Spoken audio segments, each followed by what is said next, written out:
Clyde Fliers opened up this ball game with a short kick, which Bellevue returned to their own 40-yard line. So with that, we'd like to welcome you to First National Bank Field here at Bellevue High School. BCSN presents the best of high school football. Tonight featuring the hosts, the Redmen of Bellevue High School, and the visitors, the Flyers of Clyde High School. Hand off on the right side to Justin Mays on the first carry. Today's game is brought to you by the friendly people at Dewey Furniture and Carpet. So glad to have you with us this evening. I'm Bill Needham as we are underway with the Battle of Route 20. The traditional last game of the season between Bellevue and Clyde High Schools. Bellevue here is faced with a second down and long, and the quarterback keeps it himself. That's Keegan Ray, and he will pick up maybe 1 yard on that carry and bring up a third down and long for Bellevue. Both of these teams are members of the Sandusky Bay Conference, and they are in the Lake Division. Bellevue has already wrapped up at least a share of the championship. Clyde showed pressure, but it was handled pretty well in the middle, but the outside rusher gets to him. By number 59, Remington Mormon for the Flyers. Back to the 36-yard line, where the Redmen will have a 4th and 14. So that loss will put Bellevue behind the chains. You'll have a 4th down and about 14 yards to go, and Bellevue is going to have to punt things away.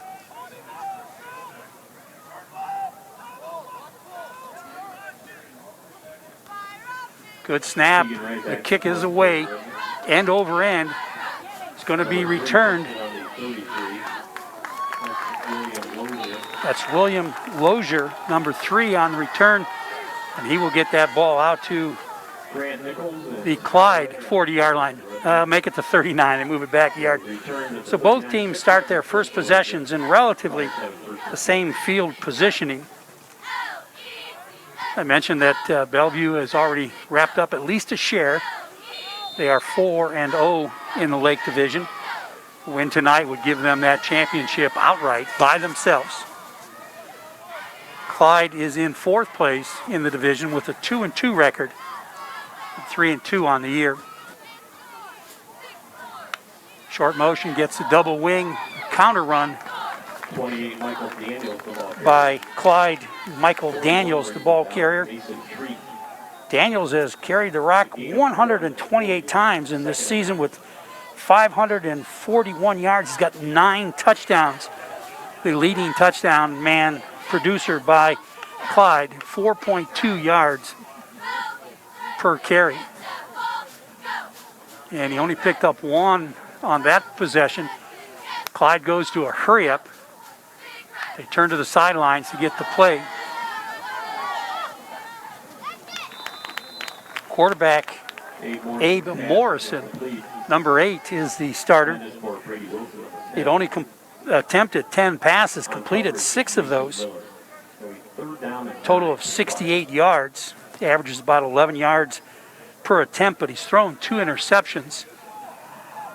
So now Clyde is faced with that 3rd and long. They go with a double slot, 3 receivers to their left side.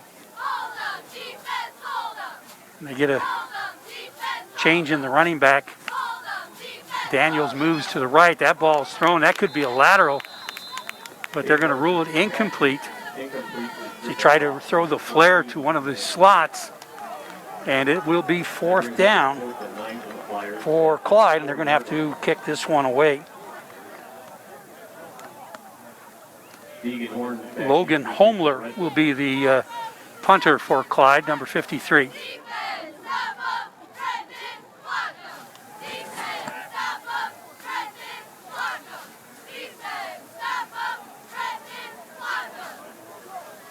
Homler is a new punter for Clyde this week. Kick is away. Wobbly spiral, bounces off of the receiver, And they're fortunate they held on to it. I think that's Deegan Horn. Being leveled by number 27, Noah Perkins. This game is being brought to you by the Sandusky Mall. Experience it all at the Sandusky Mall. The second possession for Bellevue starts a little bit deeper in their own territory at their own 25-yard line. They go with a single back. Keegan Ray, the ball carrier. Quarterback Ray keeps the ball. Doesn't get much against that strong defensive line for the Clyde Fliers.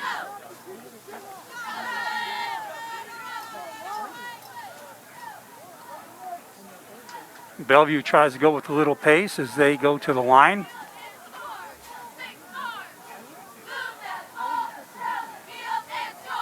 Slot receiver to the left for Keegan Ray, quarterback. Quick pass to the outside on the slant. Intended for Nathan Davis. That pass was incomplete. And Bellevue will be faced with a third down and long. And the ball comes right back to the center, and Bellevue's ready to roll again from the line of scrimmage.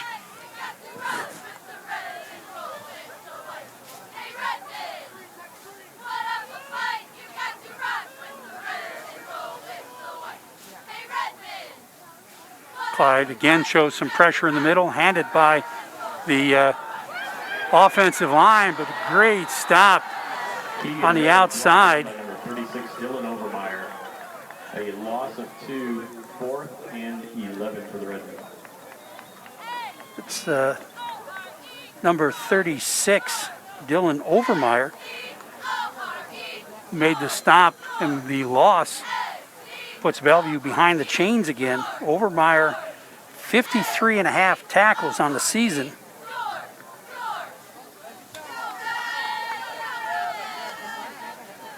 And Bellevue again in punt formation. A little bit of a high snap, but handled, and the ball is kicked off. And a fair catch by Clyde will set them up in excellent field position. They're going to mark them down at the Clyde 46-yard line.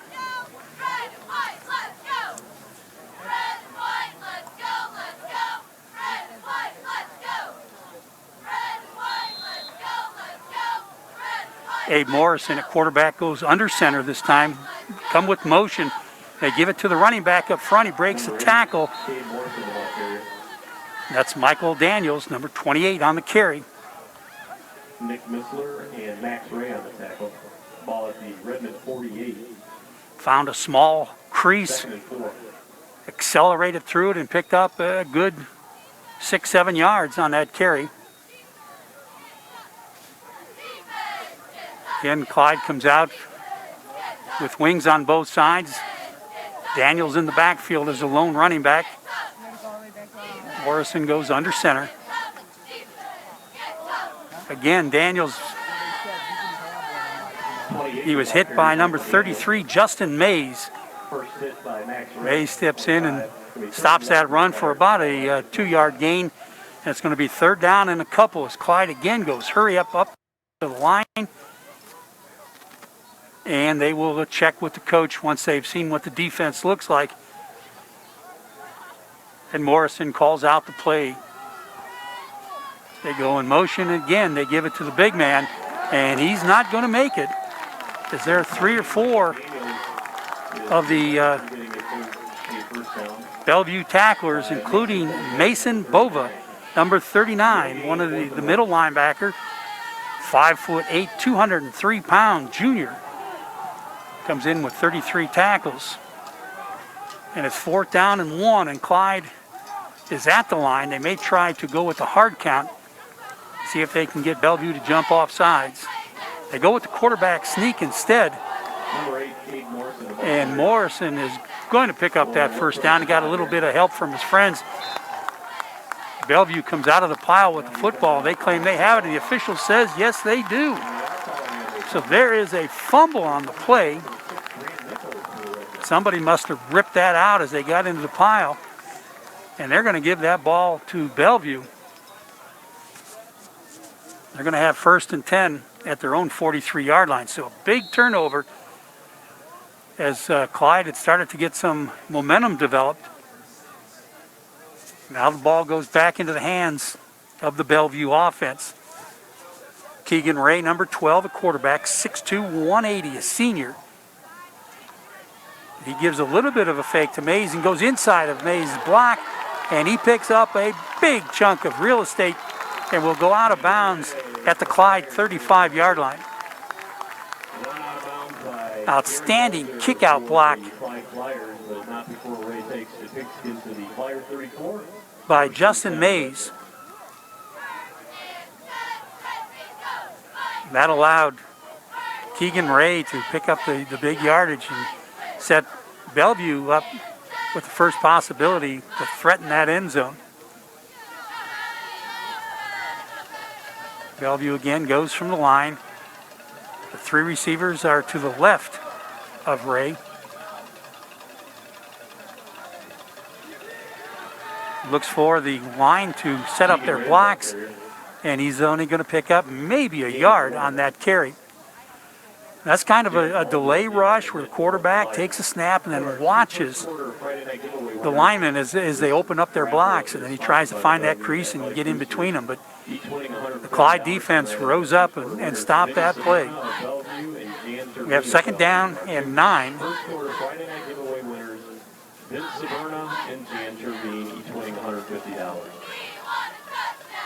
Double tights, double flanker for Bellevue.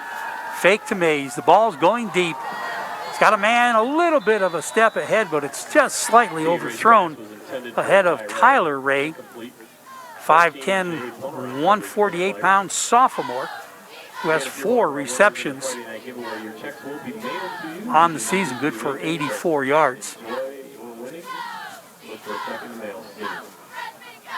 So now facing a 3rd down and long.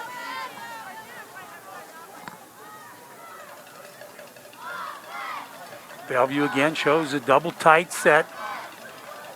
Flankers to each side. Clyde brings people, and Keegan Ray again on the carry. 59 brings him down, running from Norman. We're looking at 4th and 8 for the Redmen.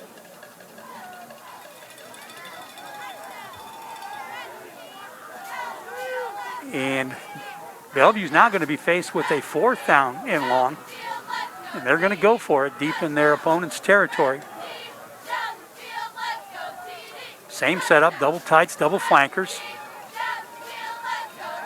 Ray drops back, surveys the field, throws deep, and that's picked off. Looks like the receiver fell down, and Clyde is going to have the ball.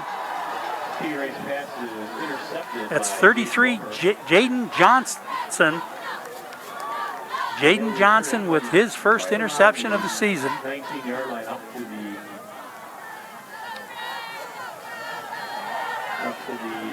A drop back from his corner position, got in good position and picked that one off. So each team now has a turnover as they go back-to-back turnovers. And Clyde's going to start deep in their own territory. I think the ball is marked at the 38-yard line.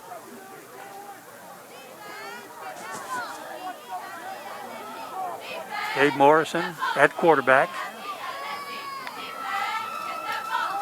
Fakes to the fullback.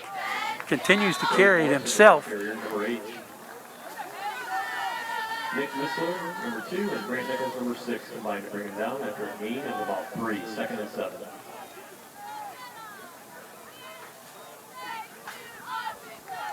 Prior to today's game, Morrison only had 2 carries for 11 yards.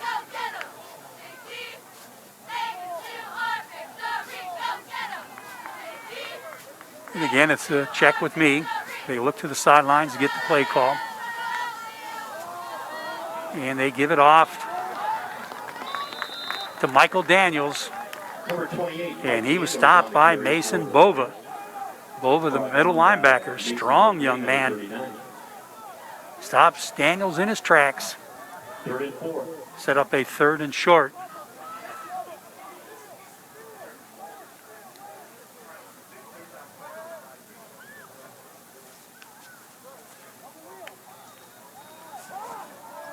Snap is there, the completion to the outside, and a quick hit to Brady Wilson. First down.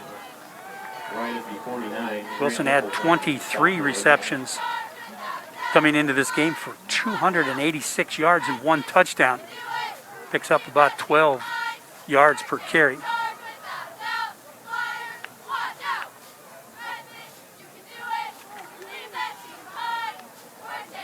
Clyde picks up a first down. It's barely in their own territory. This time the give is to Daniels, and he's going to plow ahead. He's going to pick up about 5 or 6 yards on the carry.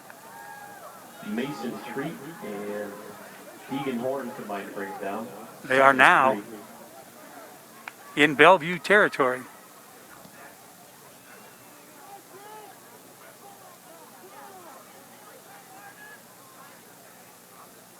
Slot man widens out to the wide side. He goes to Bubble.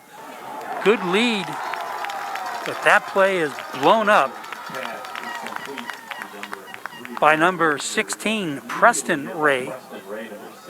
A junior comes out. He read that very well, came up from his cornerback spot and blew up that bubble pass. Who now face a 3rd and 6.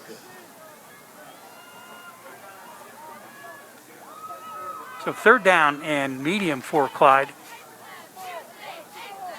Still going with the spread formation.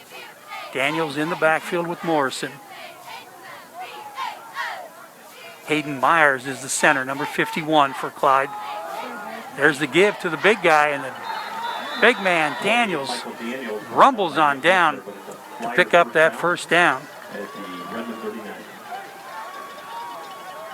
Daniels, 6 foot tall, 192 pounds. And he hits hard when he hits the hole.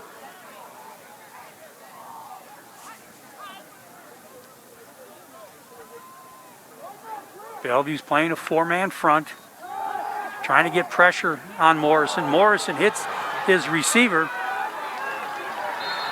Dave Morrison's pass complete to Andrew Cobble, number 11. That's number 11, Andrew Cobble.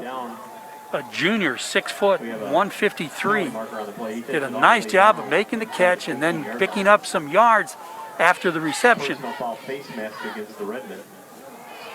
And they've got a penalty on the field.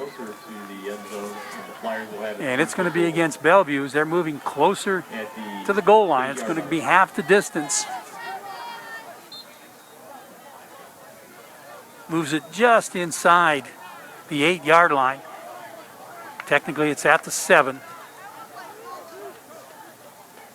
First down and goal to go for the Flyers.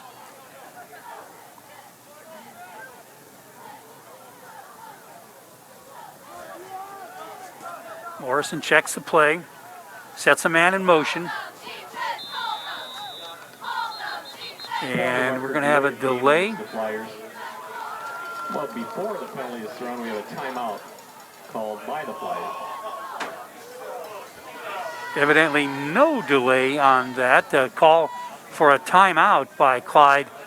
Their first timeout of this first half with 48 seconds remaining. So trying to save that extra yardage down here close.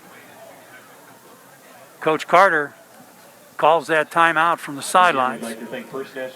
Get a look there at Coach Carter in the gray knit cap, giving a good, encouraging talk to his players in the sidelines. Bellevue, Jeremy or Andrea, if one of you wants to come up to the press box and get your game ball, it is up here for you. Jeremy and Andrea Nichols, tonight's game ball winner, sponsored tonight, First National Bank, along with Lane, Gordon, Rannigan, and College. Coach Carter, some of you may remember, started as a basketball coach at Clyde. He left the head position in basketball to take the football job. Coached a variety of sports at Clyde. He's been there for a long time.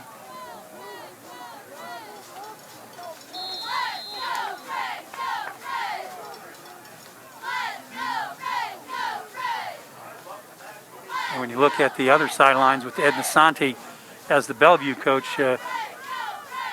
He's been the head football coach there since, oh boy, as far back as I can remember, in the early 80s.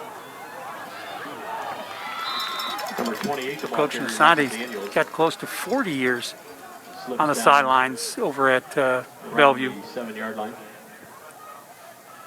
Daniels tried to pop that to the outside, but couldn't keep his legs under him. And that's going to set down a 2nd and goal for Clyde.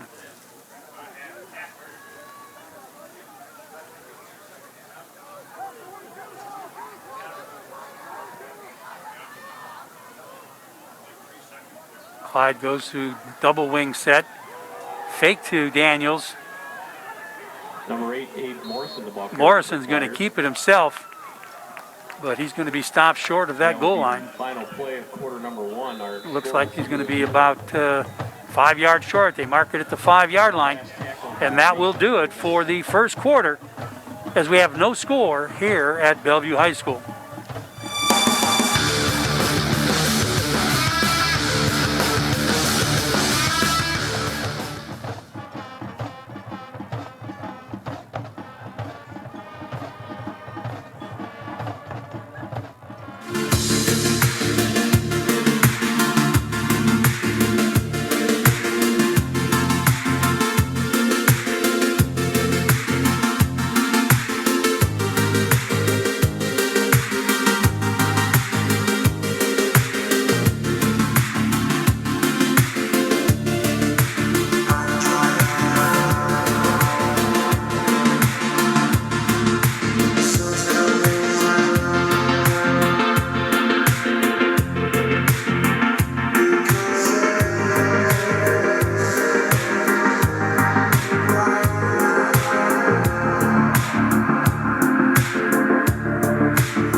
on your red 50/50 ticket one more time. 802 on your red 50/50 ticket one more time. 802-845. Clyde Fliers head up to the line of scrimmage,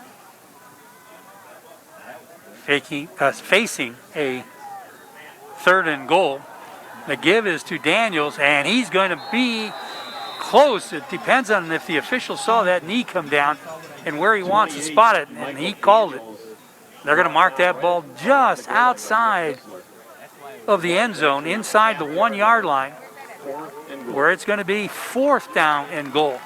And this is a huge play in this ball game. As Clyde's going to go for it. They come up to the line. They give the ball to Daniels, and he's in, even though they threw him back. He broke the plane of the end zone, and Michael Daniels puts Clyde on the board. That's his 10th touchdown of this season.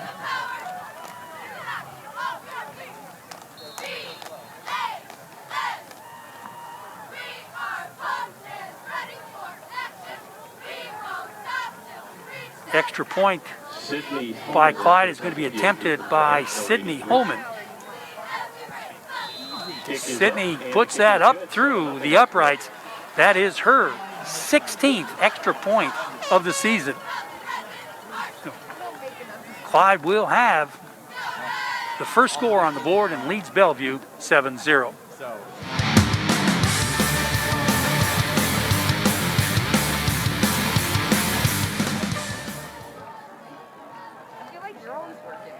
I know. I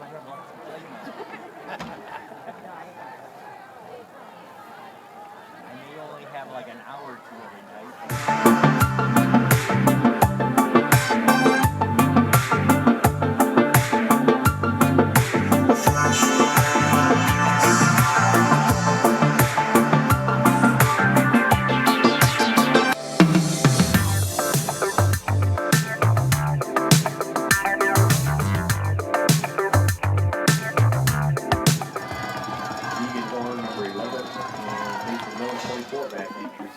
Clyde kicks it off as Logan Humler kicks it away, does not get it deep, and only gets it out to about midfield where Bellevue will cover it. Number 16, Preston Ray returned the ball. Tonight's football game is being brought to you by Sandusky Door and Hearth, the area's most trusted garage door professionals, Sandusky Door and Hearth. So we're at midfield for the Bellevue possession.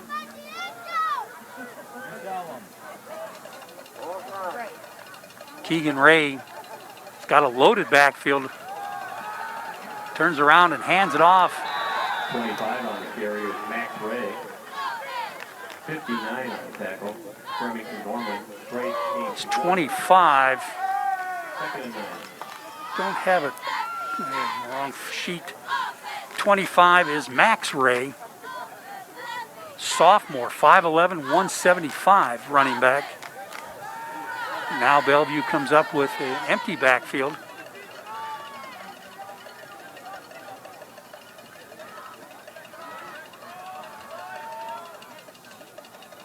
Ray takes a snap, looks, takes off, but he's going to be taken down by Dylan Overmeyer. The linebacker, 36, came up. That is his third sack of the season.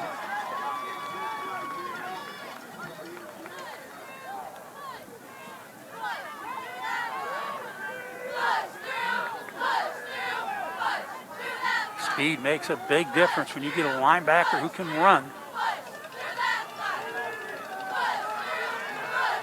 Third down and way long for Bellevue. They're behind the chains. Clyde shows pressure. Their linemen pick it up. Defender escapes. That ball's thrown up for grabs, and it's going to be caught. That's Preston Ray, junior, 5'11", 153, came back on that jump ball and made the reception to give Bellevue the ball at the Clyde 45. Still fourth down though, fourth and about 5.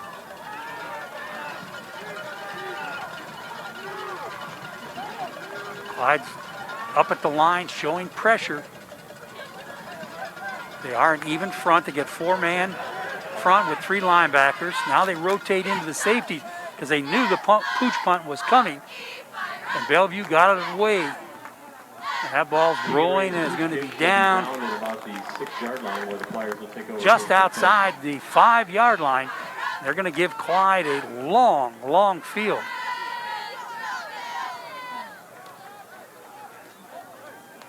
Excellent job by the quarterback, Keegan Ray, as he stepped back, took the snap, and got that kickoff with a little bit of overspin. Carried that ball down to the 5-yard line. So that's where Clyde will pick things up with their offense. 1st and 10 from their own 5-yard line.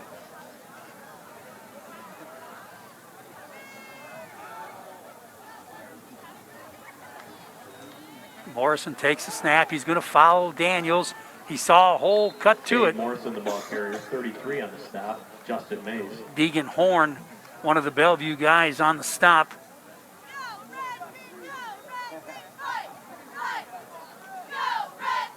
Clyde will pick up almost 4 yards on that carry. It'll be 2nd and 6.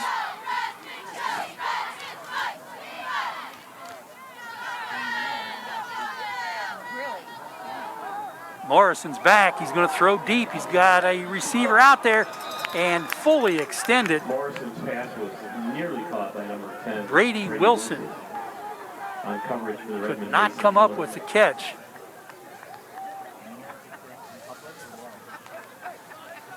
Wilson is 6'1", and he tried to use every inch of his length to extend for that football, but came up short. And it's 3rd and 8 for the Flyers.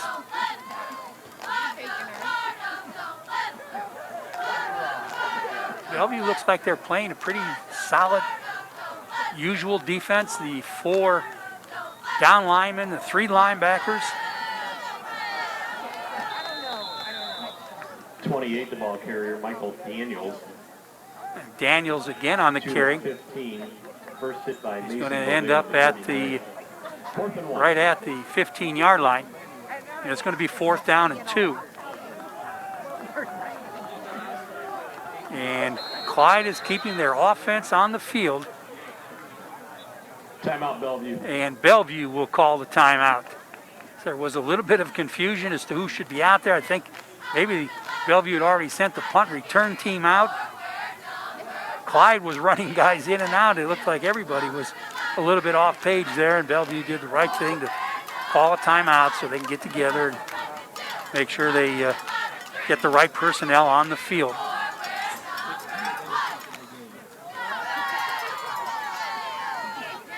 You mentioned that Bellevue already has at least a piece of the Sandusky Bay Conference Lake Division Championship. Columbian is tied with Norwalk at second place. They are 3-1, and they will play each other tonight at Columbia. Clyde is fourth at 2-2, and Sandusky and Perkins are both 0-4, and they play each other at Perkins tonight. Congratulations to him. Thank you for everyone who participated in our drawing. Fourth down on a couple. Clyde looks to the sidelines for the play call, and they may try to use the hard count, see if they can draw Bellevue off sides. Nothing at all close. They said again, now he steps back. He's going to pooch punt it away, and Morrison boots that ball over the head of the deep man and gets a fantastic roll. And Clyde has got it covered, and the ball continues to wiggle down to about the 31-yard line. That is a huge change of field position between the two teams, as Abe Morrison punted Clyde out of a tough position, but gives the ball back to Bellevue with just under 8 minutes remaining in this half.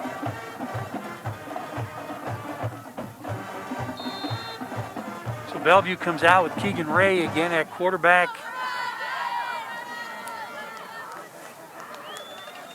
And Max Ray is next to him in the backfield. And we get a stop. They're going to get a false start against Bellevue. First and 15 now. You know, most teams today really are not fazed by a 5-yard penalty because of the type of offenses they run. They know they can pick up yardage in big chunks.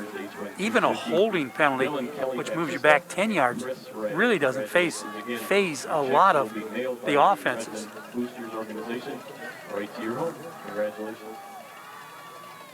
So first and 15 for Bellevue. Ray gets a snap. He finds the curl man open over the middle. Keegan Ray, number 39, Mason Jose. Number 3 on the tackle, William Lozier. And that was Mason Bolda, the linebacker, snuck in at a tight end spot, and he caught that ball and turned it into a first down, which simply reinforces my original statement. 5-yard penalty really doesn't mean much to offenses the way they throw the ball around the schoolyard. So Bellevue picks up that first down, 1st and 10. They got trip receivers wide to the right side, but they run it back to the left side. Max Ray, the ball carrier. First hit by Logan Humler, number 53. It was Mays on the carry. Gain of 2, 2nd and 8. Justin Mays, a 200-pound tailback. Averages about 3.3 yards a carry. 28 carries for 193 yards. Fake to Ray, and Keegan Ray is going to go down. Ray is sacked by number 59, Remington Norman.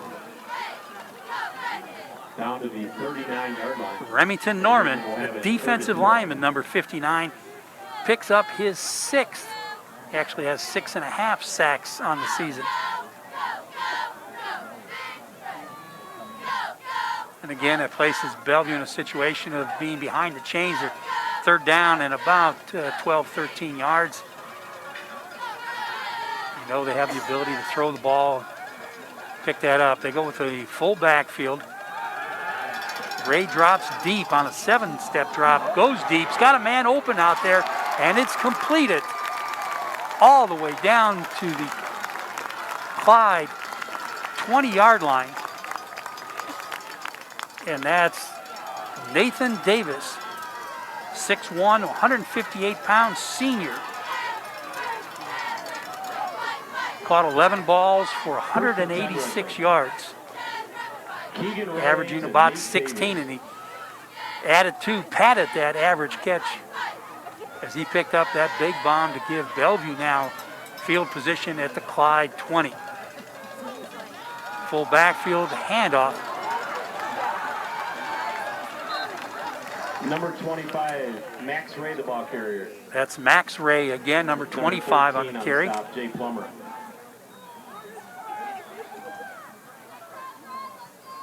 Again, Max is only a sophomore, 5'11", 175.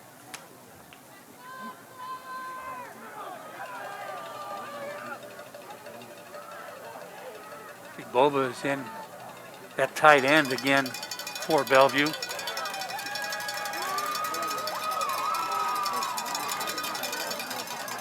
Next, the big number 76, Hayden Bricker, 6'2", 255 pounds. First hit by number 15, Robbie Greenslade.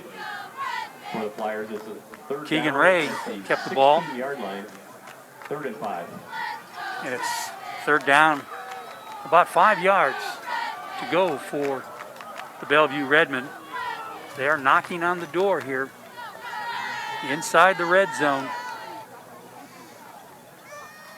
They looked at the defense, now checked with the coach.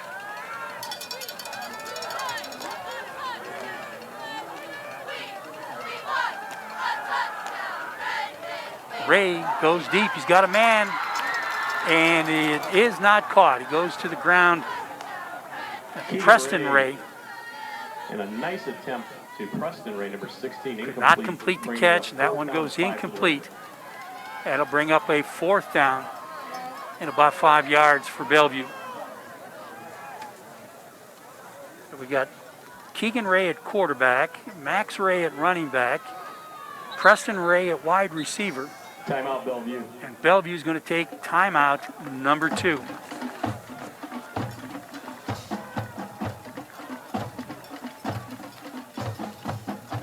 Looking at the other parts of the Sandusky Bay Conference in the Bay Division, the Huron Tigers are in first place with a 4-0 record, but they play their traditional rival, the Edison Chargers, tonight at Huron.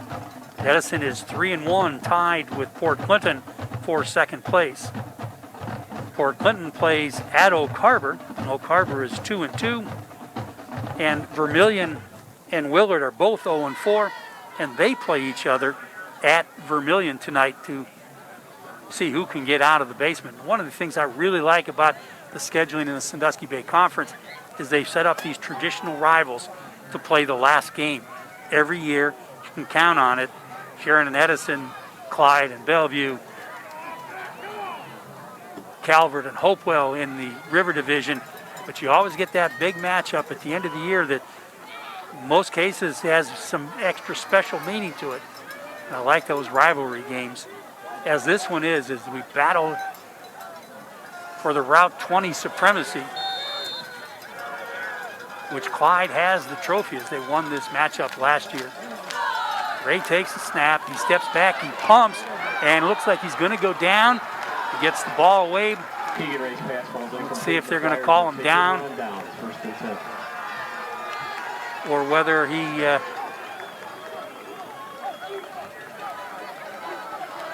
and I see the official moving one way. He's called it as Clyde's ball. So there's no sack. They're going to call the play incomplete. And Clyde will take over 1st and 10, deep in their own territory. About 4 minutes remaining in this first half. Clyde goes 3 receivers wide to the right.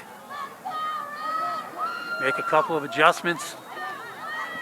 And they give the ball to their running back, Michael Daniels. Michael Daniels, the ball carrier. Mason Treat, number 41, and Nick Missler, number 2 on the stop. It's a gain of 6, second and 4. Left tackle Walker Britt and the left guard Anthony Ruffing are the two main blockers in front of Daniels on that play. Offensive linemen are so important to any offense, whether it's run blocking or pass protection. There is a big hole on the right side, and Daniels will get across to the 30-yard line and pick up a first down. So then we got to give a shout out to the right side. First down for the Flyers. The right tackle is number 55, Mason Dick, and the right guard is number 68, Trenton Momini. And they opened up the huge hole for Daniels that time to pick up that first down. Just about ready to hit the 3-minute mark. Clyde does not show any urgency yet.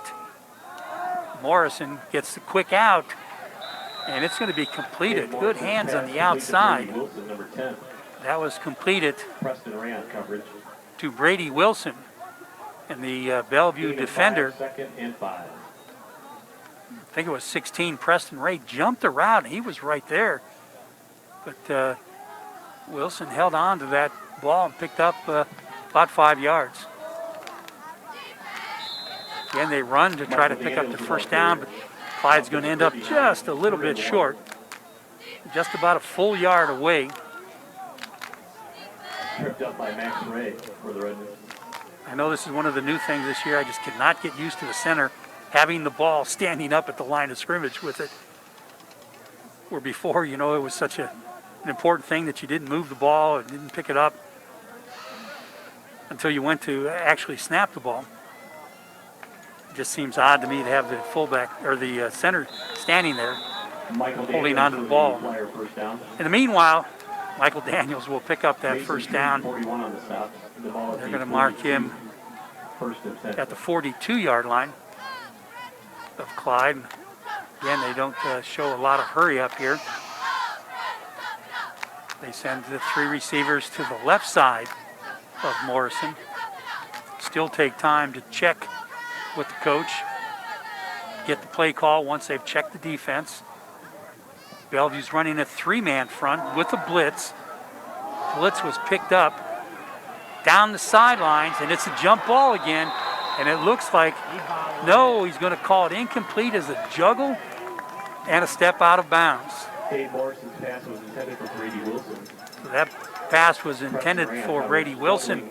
Did a great job of elevating, getting up in the air, but got to complete it to the ground, and he did not maintain possession. Ball coming loose and him stepping out of bounds results in incomplete, which makes it second down for Clyde. Bellevue again in the 3-man front.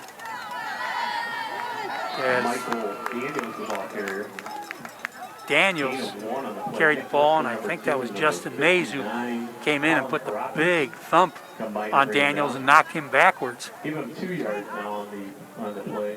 Which will make it third down. Or it's going to be 3rd and 8. 3rd and 8 for Clyde. They're back at the line. Again, it's check mean. We hit the 1-minute mark. Bellevue again in a 3-man front with 3 linebackers. They've got their nickel package in the secondary.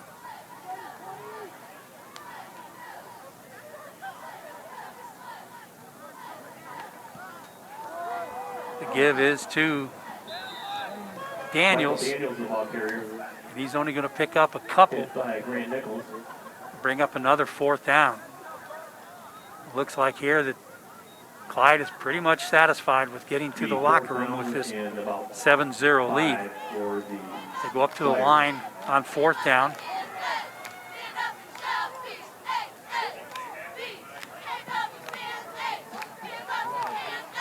Checking the play clock to see how 13 seconds, 12. So they got 10. They do not have to run another play. And that's going to be the end of the first half as Clyde lets the clock run out. And we end the first half with the Clyde Fliers leading the Bellevue Redmen 7-0 on BCSN.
time to grab your beverage, reload your popcorn plate, and sit back and listen to the sounds of the Bellevue Redmen Marching Band.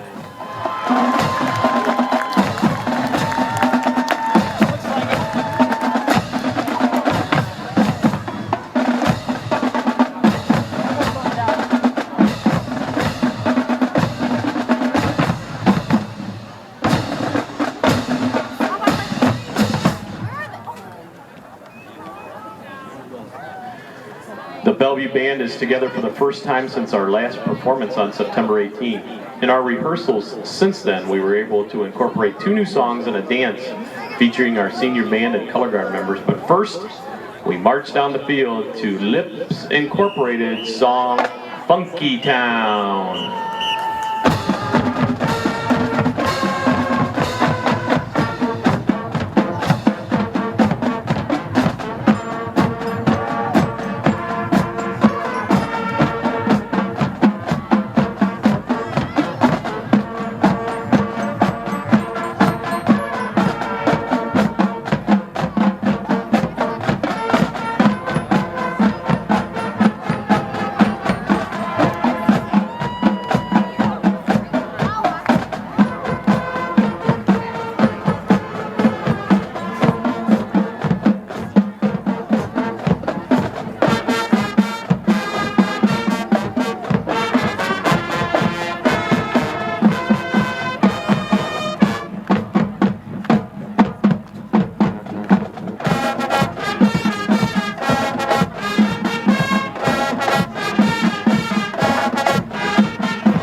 Green Day is a punk rock band that has been active for 33 years. In 2004, Green Day released their popular album, American Idiot, which provided 5 successful singles. We feature our senior color guard members tonight to the 3rd single released from that album. Here is Green Day's Holiday.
At this time, we would like to feature our 26 senior band and color guard members performing in the last regular season game here at Bath Stadium. They will step forward and give you a wave as we give them a shout out, beginning with Gabe Alda, Brock Bless, Chloe Branham, Breanne Brown, Elena Case, Jordan Churchill, Libby Cloud, Paul Kofelt, David Decker, Marissa Denny, Felicia Drossman, Alex Fisher, Caleb Folds, Reagan Hartley, Samantha Heights, Derek Horvath, Mackenzie Jarrett, Madison Lucia, Lily Missler, Kaya Patterson, Sarah Tippy, Megan Bierhoff, Adriana Viana, Xavier Walker, Chloe Warner, and Dakota Zerman. Tonight we feature our 26 seniors as they dance to Pitbull's 2014 smash hit, Fireball.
Bellevue, the 2020 Bellevue High School Marching Band.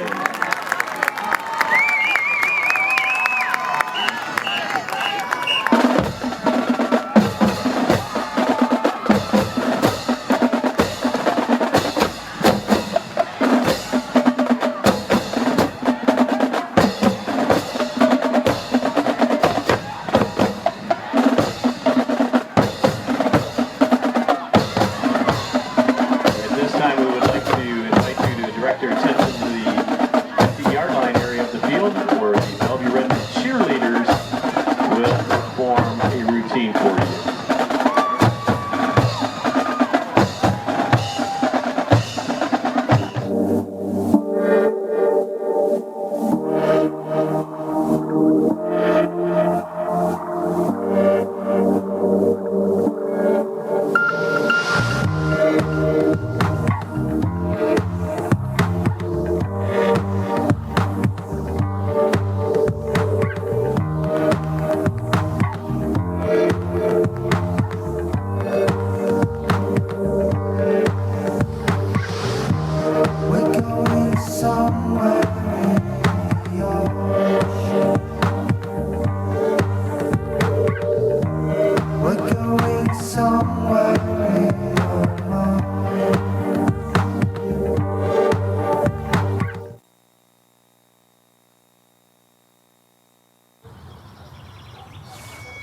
Jessica, we need to leave right now.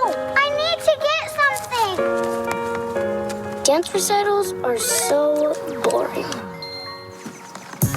There's a meaning no one knows. Wait until they set So, free. what's the empty suitcase for? The grand prize trophy. Duh. Confidence. Pass it on.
college already.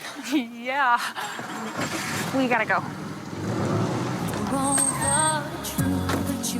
I love you. I love you too, Daddy. And thanks for everything. Gratitude. Pass it on. A message from the Foundation for a Better Life.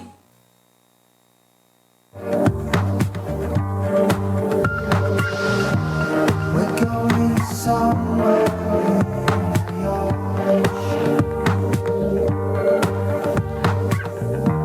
We're going somewhere in our mind. And all we have is our devotion.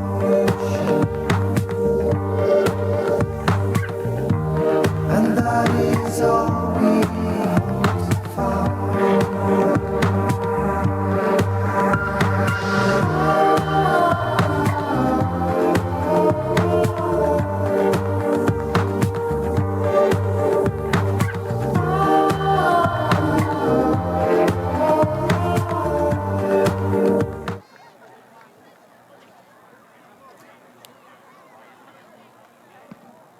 We are back here at the First National Bank Field at Bellevue High School, where the Clyde Fliers have a 7-0 lead over the Bellevue Redmen.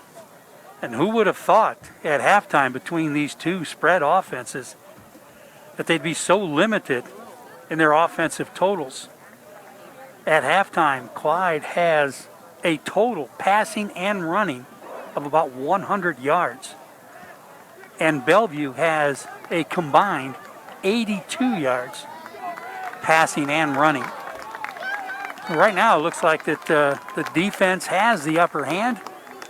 And these two teams are going to continue to battle it out. And sooner or later somebody's going to have to make the big move to take the chance to try to put points on the board. We mentioned that Bellevue has a share of the championship in the SBC Lake Division. They have the number 1 seed in their region, as we will in the second half talk a little bit about the playoff scenarios. And they would like to win back the Route 20 trophy. So they've got plenty to play for here tonight. We've got to find a way to be consistent on offense, put some points on the board. Bellevue is going to kick things away here to start the second half.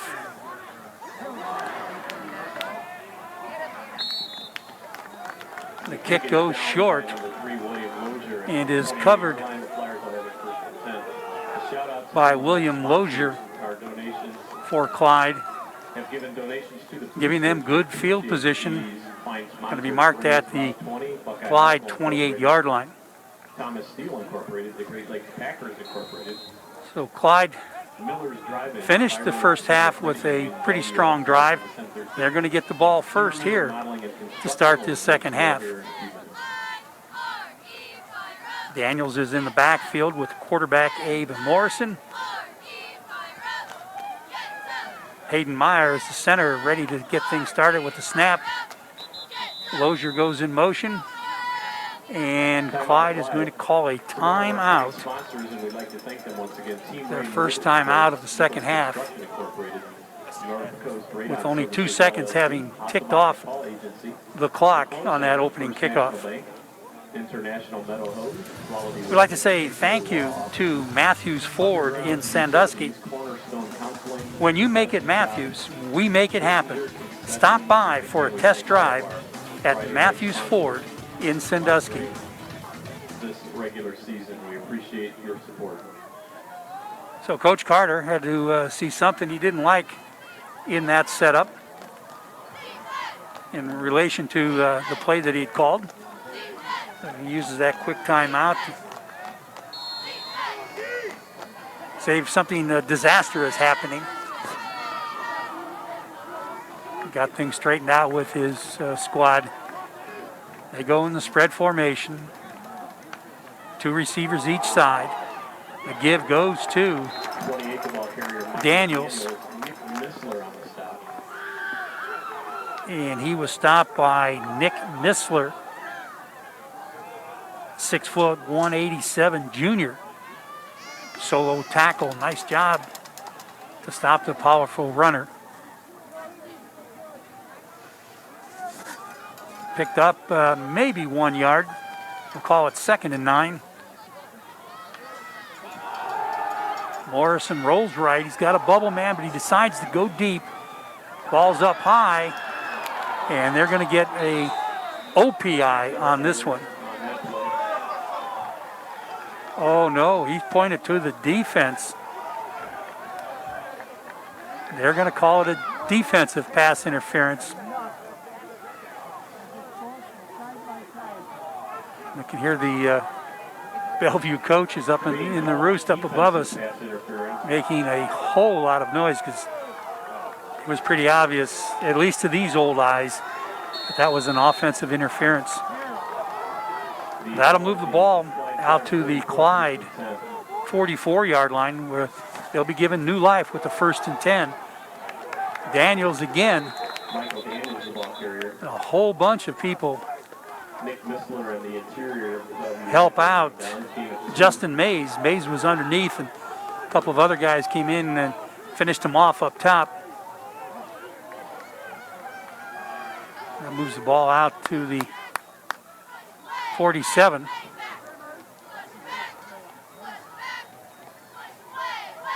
Just about 3 yards on that carry for Daniels.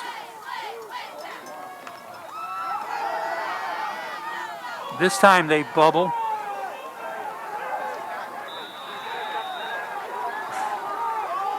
It looked like there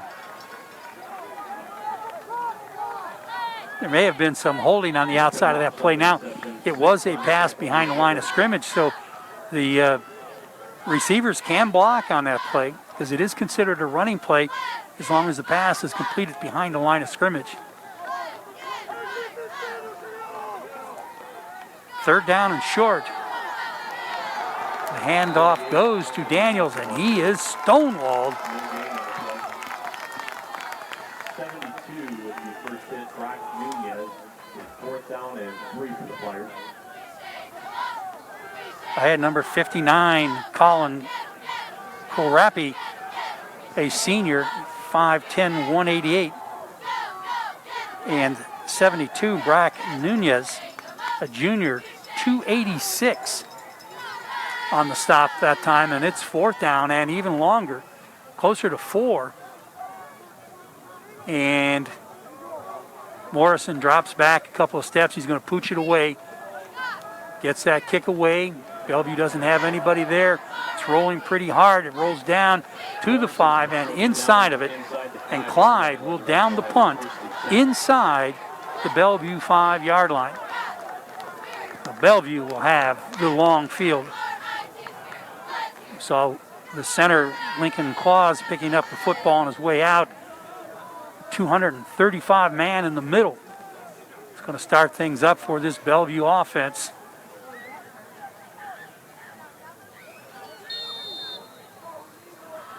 Hasten Bova is in at tight end.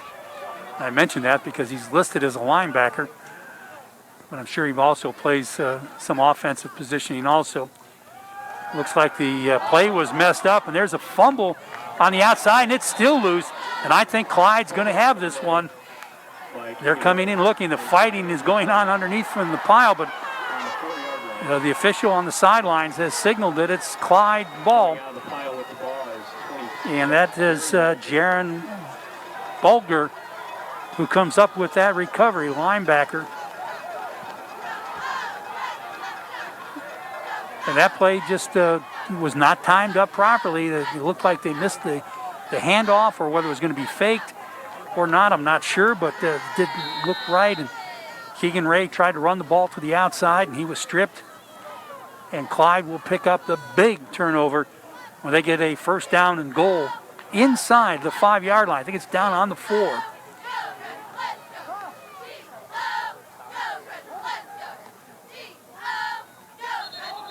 The handoff is to Daniels on the weak side, but the play is called dead.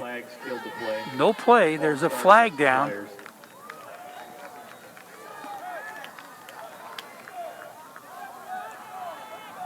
I didn't see whether it was a play clock or a false start. A false start on the offense. Not a good time for that penalty. That'll move the Flyers back out to the 9-yard line where it's still first down and goal to go.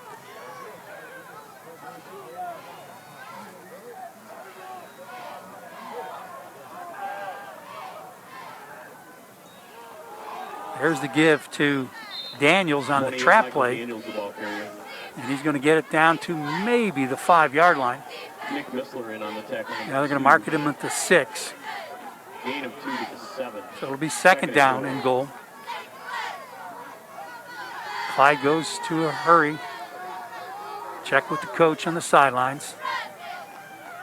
Bellevue's got a 4-man front. 4-3.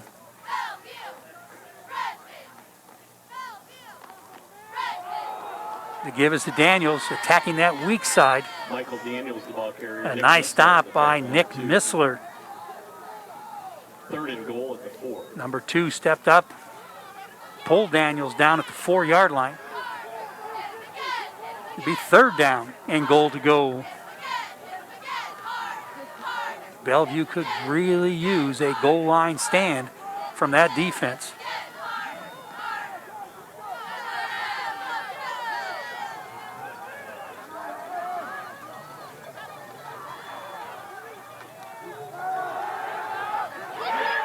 Pressure.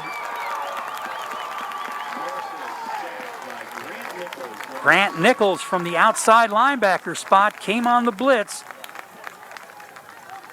to sack Morrison all the way back at the 15-yard line where it's going to be 4th down and goal to go. Grant Nichols, 5'10", 185 senior. A big senior play on the outside blitz. Got to the quarterback.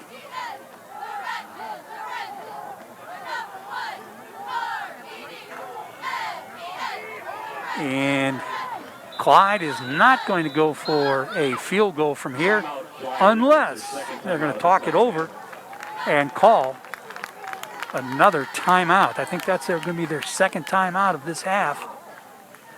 And we're still only about halfway through the 3rd quarter. We've got a long way to go. Take a look at the standings in the Sandusky Bay Conference River Division. At the top, we have a tie right now between Hopewell Loudon and Tiffin Calvert. They're both 4-0, but in the traditional rivalries, they will play each other for the championship tomorrow night in Tiffin. Gibsonburg and Lakota are tied for the 3rd spot at 2-2, and they play each other at Gibsonburg tonight. And Margaretta and St. Joe are both 0-4, and they play each other tonight in Fremont, St. Joe being the host school. So that pretty much wraps up all the SBC action for tonight. We get another break. We'll give you some of the scores so far this evening. Looked like Clyde may have jumped on the outside, but Morrison keeps it on a slow roll. Can't find anybody, throws it into traffic, and Bellevue knocks it down. Mason Miller, number 24, and number 20, Carter Lapata, were in on the play. Double coverage to knock that ball down, and Bellevue gets their goal line stand. They turn Clyde away, starting at the 4-yard line. It ends up at the 15, and Bellevue will take over on downs, 1st and 10.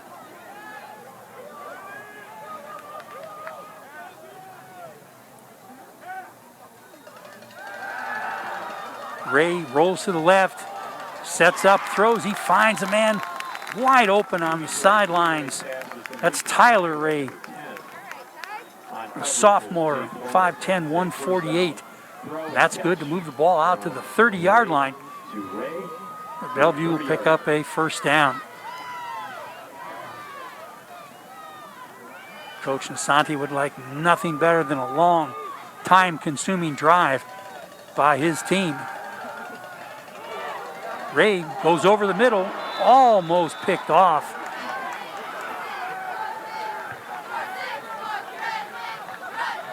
The pass was intended for Ty Ray, broken up and almost intercepted by Jay Plummer for the Flyers. Second down 10. That was Jay Plummer, number 13. Stepped in and knocked that ball away. Bring up a 2nd and long for Bellevue. Ray goes the other side. There's a flag thrown.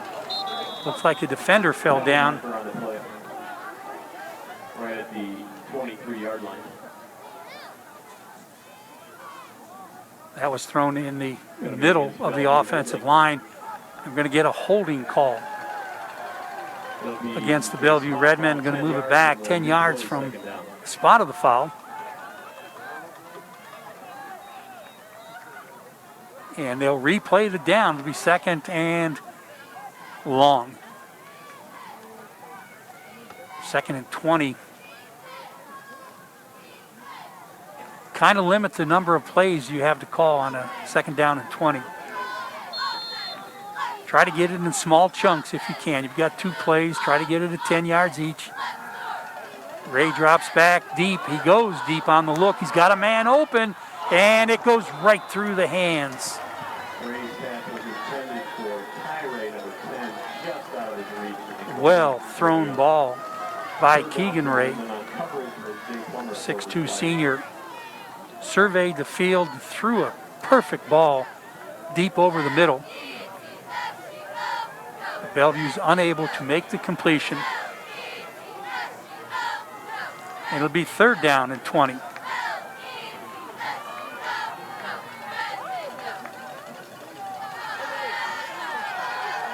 Ray again drops to his left. He avoids the rusher. He's got a wide open field. He's in the middle. They miss him, but finally dropped by number 9, Bailey Eberly. Big opening, gets it back to a reasonable position, but it's 4th down and about 5.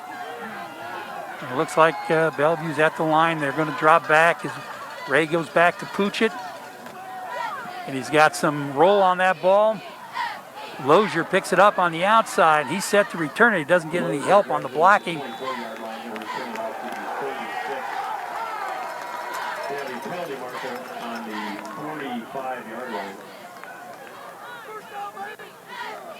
I think there's a flag on the play at the end.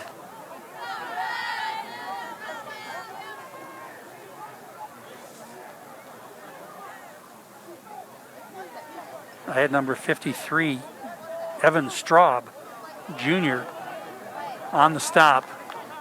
They're calling a penalty against Bellevue, a personal foul penalty. Is going to move the ball all the way over into Bellevue territory. Nope, they're going back the other way now.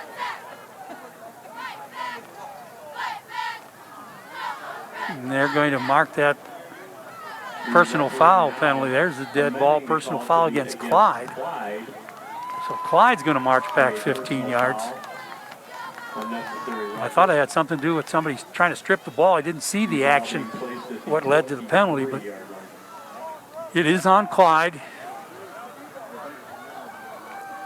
Could move the ball back to the Flyers' 21-yard line. This is a chance where Bellevue wants to try to put some pressure on that quarterback. They give the handoff, not much of a hold. Daniels picks and chooses and dives forward. He's going to pick up about 3 yards. The old 3 yards in a cloud of dust. Be something that Clyde would be interested in right now in their offensive possession. So we have a stoppage in the play right now, and we'll take a break and come back with more of this third quarter. We appreciate their support of our raffle. They win the third quarter drawings tonight for $350 each. Matt and Ron Miller, Tom and Julie Wheatland.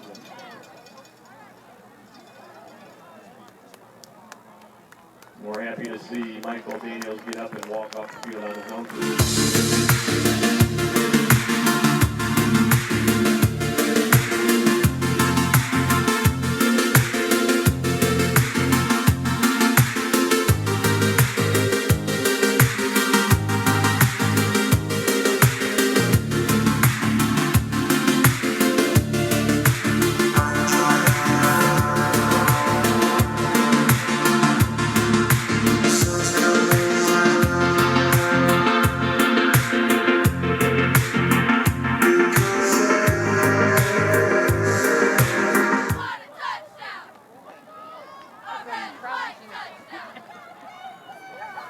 Second and long for Clyde.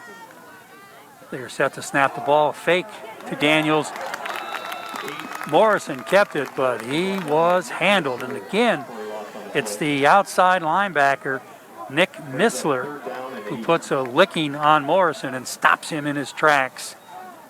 I think they're going to lose about a yard on that play. It'll be third down and long.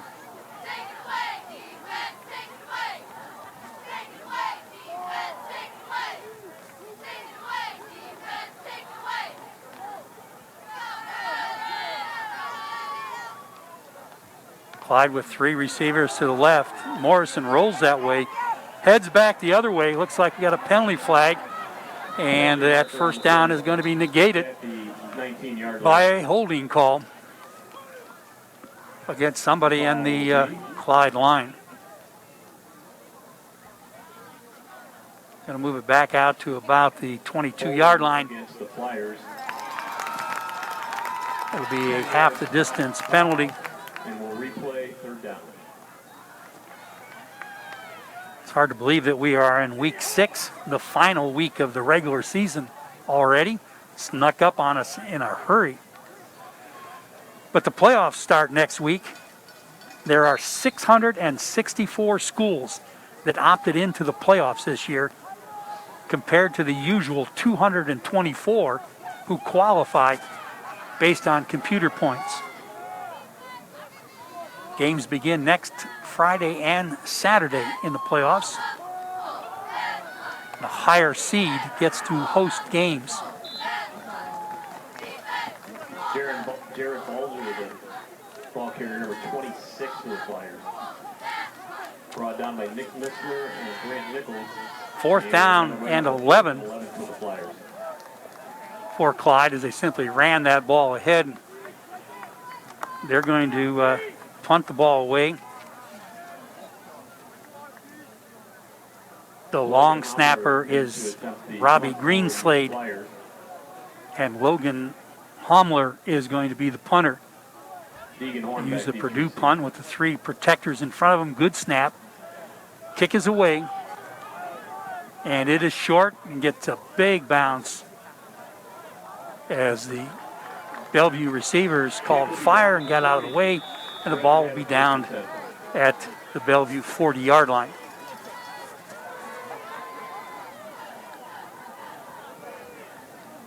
Our area, of course, has a lot of concern about the Division IV playoffs in Region 14. They play Saturday night. Bellevue got the number 1 seed by the coaches' vote, and they will get a bye with their 5-0 record. They will meet the winner of the Gallion-Lutheran West matchup. There's a pass complete to the outside to Deegan Horn, 170-pound sophomore. Picks up a first down for Bellevue. Gallion is 2-3, and Lutheran West is also 2-3. The winner will advance to meet Bellevue. Keegan Ray on the keeper. Just about gets back to the line of scrimmage. So we'll call that one 2nd and 10.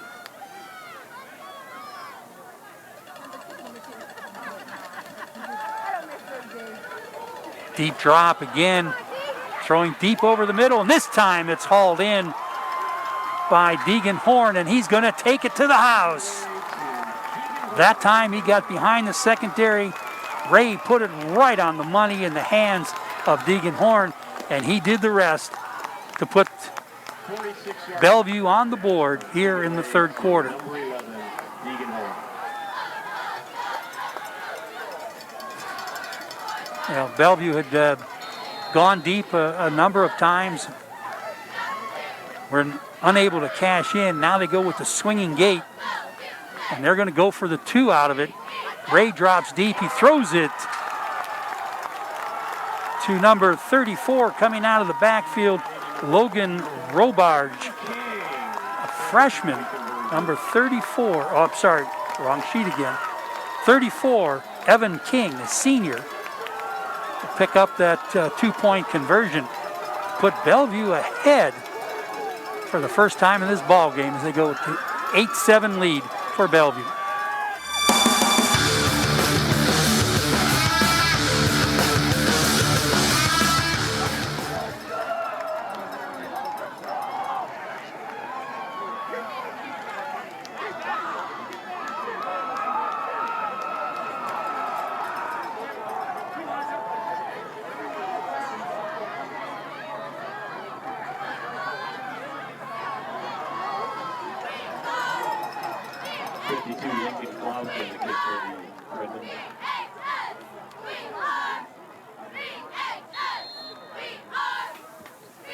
Bellevue's ready to kick things away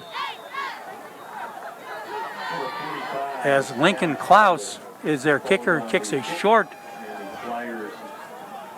bouncing kickoff, and Clyde simply covered it and went down, took the field position. Thank you.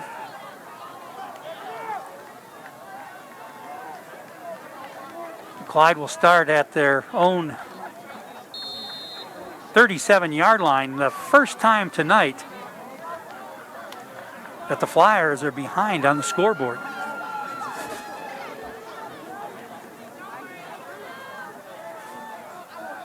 Three receivers to the right. Handoff is to the running back, Daniels. You can always tell a good running back because he's always leaning forward, always falling forward to pick up that extra yard or two by extending his body. With that extension, Daniels picked up just about 5 yards. Call it second down on a long 5. There's the bubble pass to the outside, completed to Lozier. He gets bopped forward, and he is down. He's going to be down by contact, but he's going to pick up that first down. Stopped by Mason Miller at 24.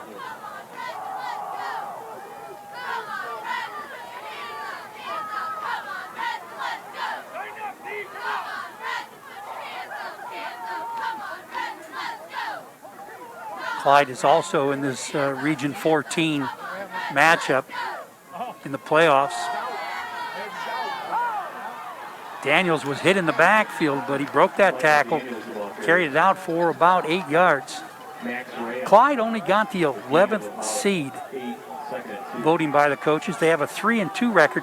They have a better record than some of the teams that are seated ahead of them. And remember, they're the defending champions in Division 4. But they will be hosting Brookside on Saturday night. Morrison's in trouble, and he throws that away. And there's a guy about 5 or 6 yards deeper than the ball, so I think they're going to count that as an incomplete pass. Clyde meeting Brookside. Brookside is the 22nd seed. They're 1-4. And then the winner of that game gets Wauseon, the number 6 seed, who is 5-0 and has a bye. There are 5 unbeaten teams in Division 4, Region 14. Daniels again. Mason Treat, 6'1", 205-pound junior. The defensive end spot comes in and makes the tackle. And it's another 4th down that the Clyde Flyers are going to face. 4th down and 1.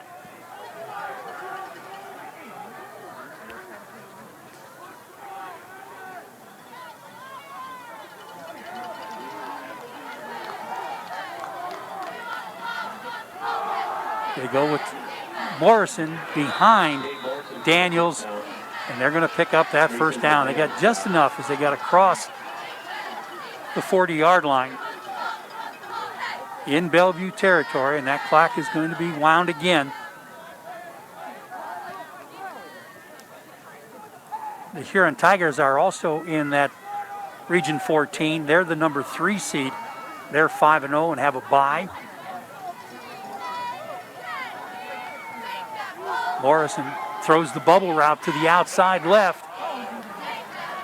Big catch by Griffin Knopfs. He had 16 receptions coming into this game for a 21.7-yard average, 347 yards and 3 scores. That appears to be the final play of quarter number 3. Our score. And that will run out the clock here in the 3rd quarter as Bellevue leads Clyde 8-7.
We start the 4th quarter with the Clyde Fliers having a 1st down and 10 to go at the Bellevue 26-yard line.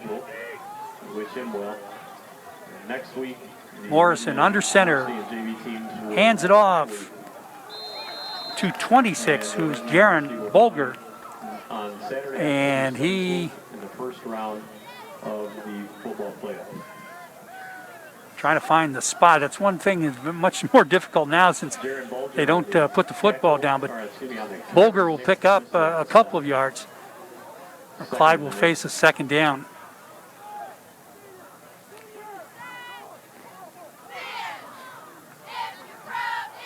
We did promise you to get some of the other area games scores in. Margaretta has come back and leads St. Joe 29-15. St. Paul leads Monroeville 21-0. Morrison on the outside, complete. Pass is complete to Andrew Cobble, number 11, for a Flyer 1st down. 16. Andrew Cobble, junior, picked up that reception on the outside to give Clyde the 1st down. Oak Harbor continues to lead Port Clinton 7-0. Port Clinton offense has been struggling the last few weeks. Tiffin Columbian all over Norwalk 27-3. Gibsonburg leads Lakota 27-14. 26, the ball carrier, Jaron Bolger. Bolger again on the carry. No gain. Nick Missler, number 2 again. Stopped by Nick Missler.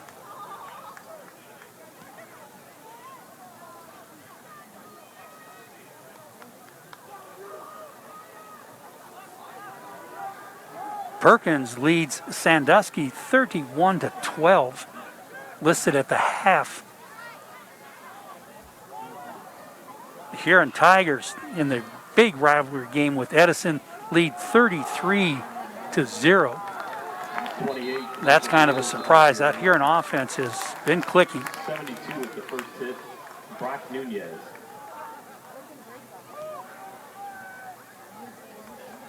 Western Reserve 15, South Central 0. St. Mary Central Catholic plays tomorrow night. We have 2 big drawings You left can for see that on BCSN $500, one's worth $2,000, and we'll get those announced here and the BCSN Now app. Lozier goes across the formation, sets in the slot. Morrison tries to jump around a tackler. He gets away, and he finds a man open in the end zone, but a great defensive play by Max Ray. The strong safety stepped up and swatted that ball away. He has 1 interception on the season, but that time he went for the big defensive play to set up a 4th down, and about 9 yards to go, and Clyde is going to send out the field goal team. And this will be Sydney Homan, who has 1 field goal already this season. And I mentioned she had kicked her 16th extra point. So Sydney Homan set to try to give the Flyers the lead. The snap is down. The kick is just short and is no good.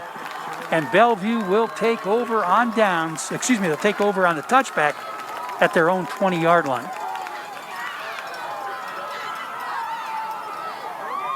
You mentioned the Division 4, Region 14 playoffs. Also in that region is the number 12 seed Port Clinton Redskins at 3-2. They take on the Perkins Pirates. Which ought to be a good matchup. Perkins is the 21 seed. They're 1-4, but beating Sandusky right now could move them to 2-4. The winner of that contest in the following week will pick up 4-1 Van Wert, who is the 5th seed. Bellevue now will try to eat up as much clock as they possibly can.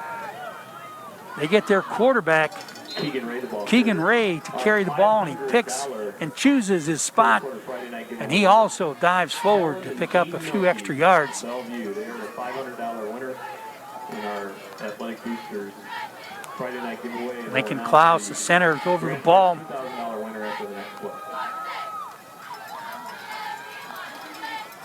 Brock Nunez, 286, is the guard next to him. The right guard is Curtis Royster, 250. A lot of bulk in the middle of that offensive line for Bellevue. Ray again on the carry, but he's taken down. Ray is sacked by Robbie Greenslade.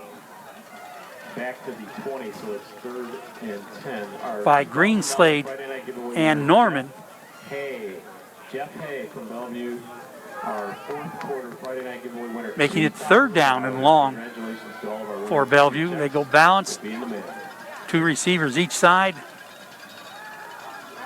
Clyde tried to come with pressure, but nobody gets near Ray. He's got a man out there as they battle down the sidelines. But good defensive play Pass was intended for number 10, Tyler by Brady Wilson to knock that ball away again.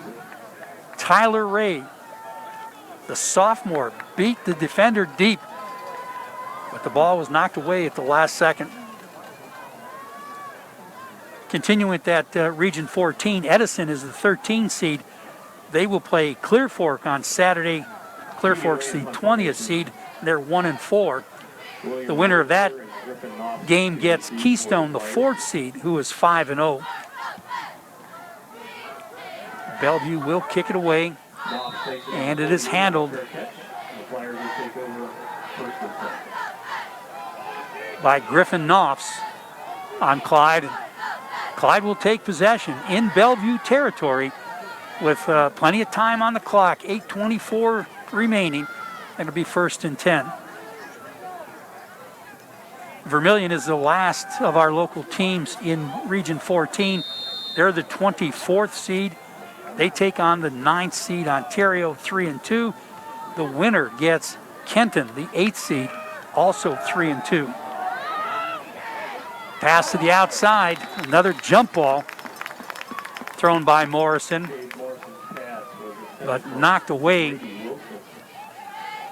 by Deegan Horn on the defense.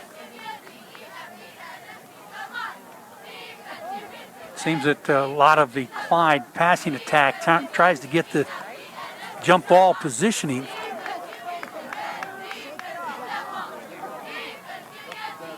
Right now, Bellevue's playing excellent secondary.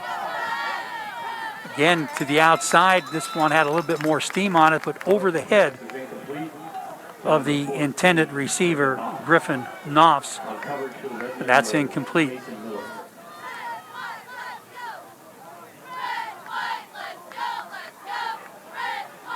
So we have a third down play and long. Clyde's pretty much going to have to treat everything as a 4-down possession. Snap was a bit low. Morrison is going to be sacked.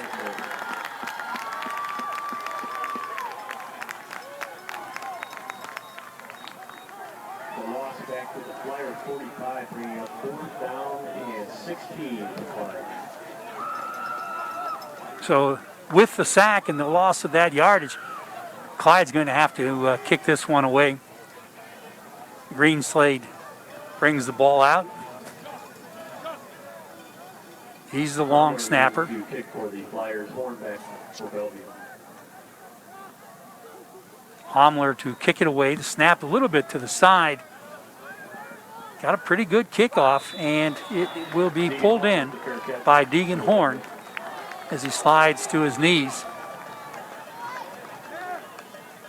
So again, Bellevue in possession in their own territory at about the 27-yard line.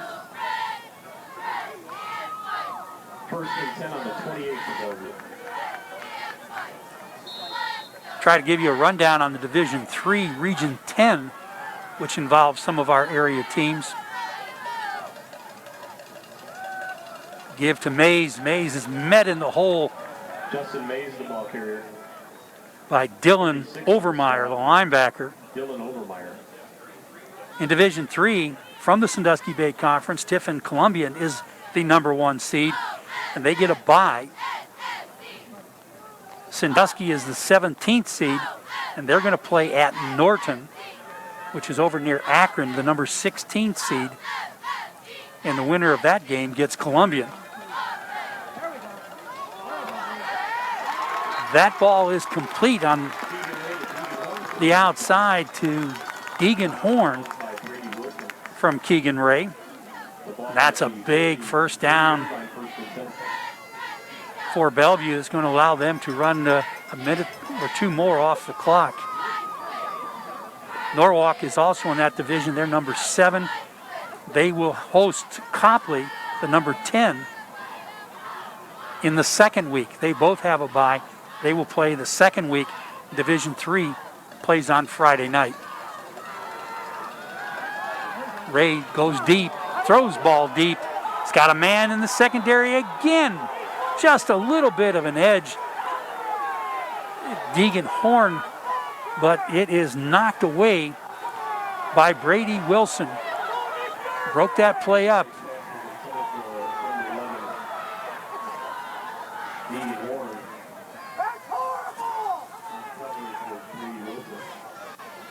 Long incompletion makes it second down. When you play man-to-man in the secondary, you can let a guy go ahead and beat you a little bit. You can let him be ahead of you towards the goal line, as long as you're able to read when the ball is coming in and knock it away, or possibly pick it up, or at least make the tackle. So that's not unusual to have that guy at least with a step or two in the secondary if you're playing man-to-man. So Bellevue is going to call a timeout here, which will give us a chance to look at the playoff structure for Division 5 in Region 18. They play on Saturday night. Lakota is the number 17 seed. They're going to go to Elmwood. The winner of that gets Liberty Benton, the number 1 seed in Region 18. Oak Harbor from the SBC is also there at number 13. And they will host Chippewa, the number 20 team in the region. And the winner of that game gets Elyria Catholic, who is the number 4 seed. Willard is the 23 seed. They go to Indian Lake, who's the number 10 seed. And the winner gets Winford. on the following Saturday.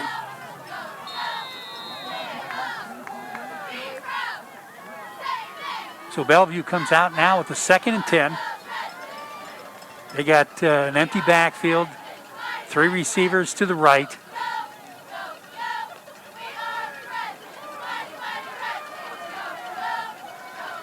Ray calls for the ball, drops back, surveys the field, scrambles a bit, throws it hard on the outside, and they're going to call, I can't see the official, I think he called it hit the carpet. They trap the ball, and it's going to be incomplete, which will make it 3rd down. In Division 6, Region 22 playing on Saturday night, number 16, Gibsonburg, will face Wayne Trace, number 17 seed, and the winner of that gets Archbold, the number 1 team in the region. Margaretta is the 23rd seed. They get Western Reserve, the number 10 seed, and the winner gets the winner of Liberty Center, New London. That ball goes deep, and that comes out incomplete, but the flags fly.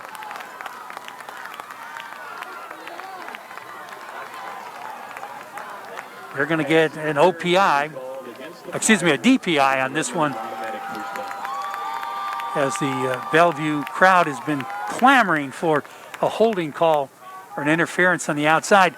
So that 15-yard penalty will give Bellevue a 1st down and move them into Clyde territory. They're at the 42-yard line. Any score on this possession for Bellevue will be huge.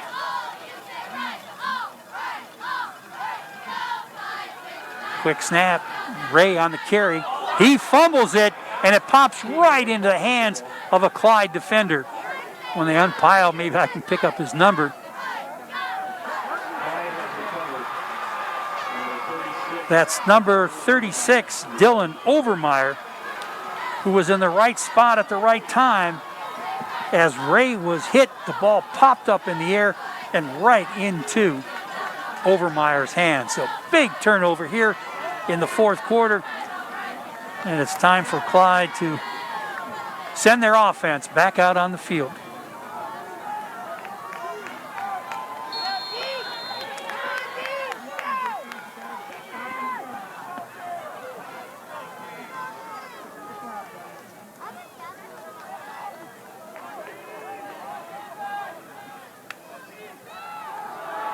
Snap is picked off. Pass on the outside and down the sidelines, down to the 2-yard line. And there's a penalty flag. I got to see if I can find the number 24 for Bellevue is Mason Miller, who picked that up on the interception on the sidelines, but the flag is way back at about the point where the ball was picked off. So this is going to be a huge call. Whether it's before the possession, personal foul. Personal foul against the Redmen on the return. They're going to give the interception.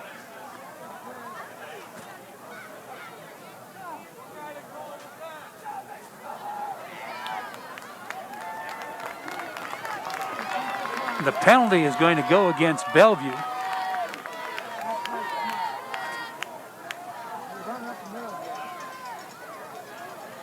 It'll be 1st and 10 for Bellevue at their own 45-yard line. So the penalty had to take place after the change of possession. Bellevue's going to keep the ball. It's about 6 minutes to go in the game. Clyde sends a lot of people up front. Here comes the run to the outside by Ray. He's only going to get a couple of yards as he was brought down by Robbie Greenslade. Greenslade came from the backside. That's something that the coaches in the upstairs in the box to take a look at. maybe a possibility of a reverse if the backside defensive end is going to crash that hard. May find a way to come back the other way. So gain of about 2. It'll be 2nd and 8 for Bellevue. Clyde puts a 5th man up front. The give is to Mays. Mays comes through that line like a truck. Explodes through the hole.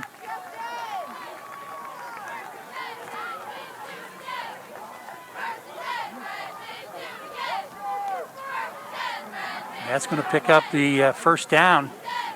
A new set of downs for Bellevue.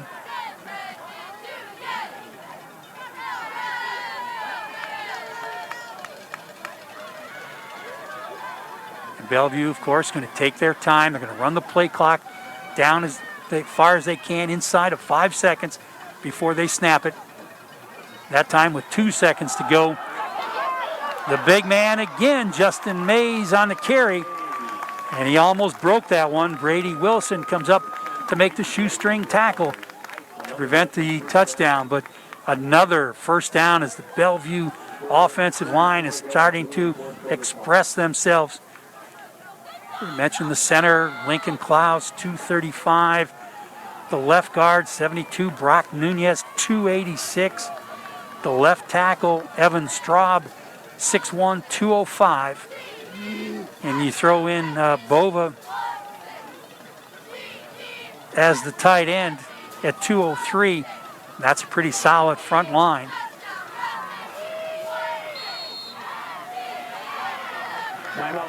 And Bellevue is going to take their second timeout with about 4 minutes to go here in this fourth period, leading by that 1 point. While we have this timeout, I'll give you quickly the Division 7 schools that play on Friday night. We have them in 2 different regions. In 26, Calvert is the 4th seed. They get a bye. They get the winner of Conroy Crestview against North Baltimore. And Hopewell Loudon is the 6th seed, and they also have a bye.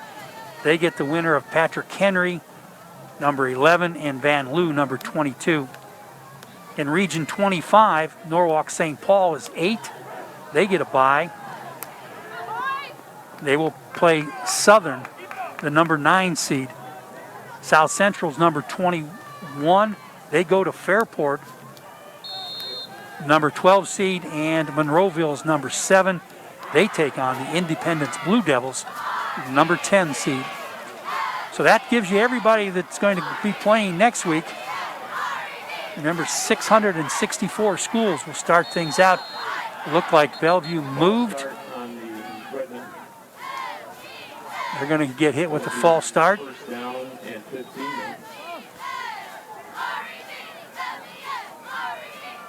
And remember, the teams that did not opt in can schedule 4 more games over the next 5 weeks to get them to 10 games.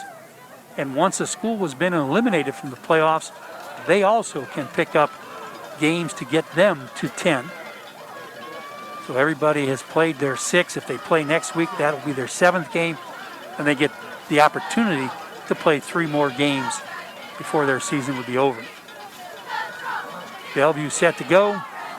They give to the big man. Again, he puts it on the carpet.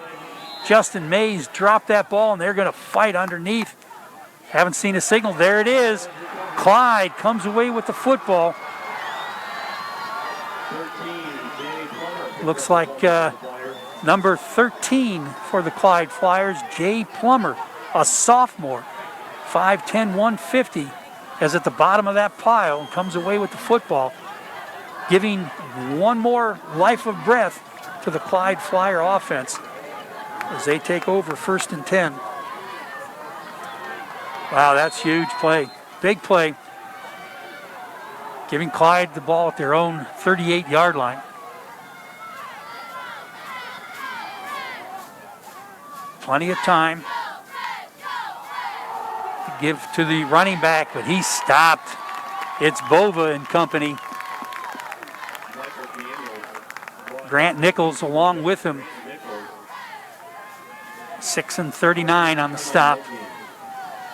So no gain for Clyde. It's going to be 2nd and 10.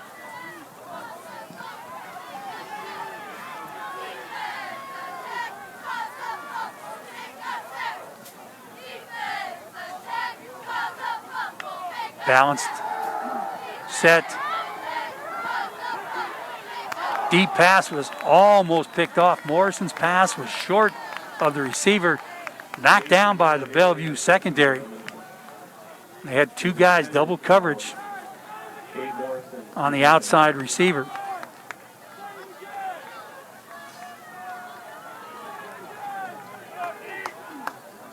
Look at how much time has expired in getting the football.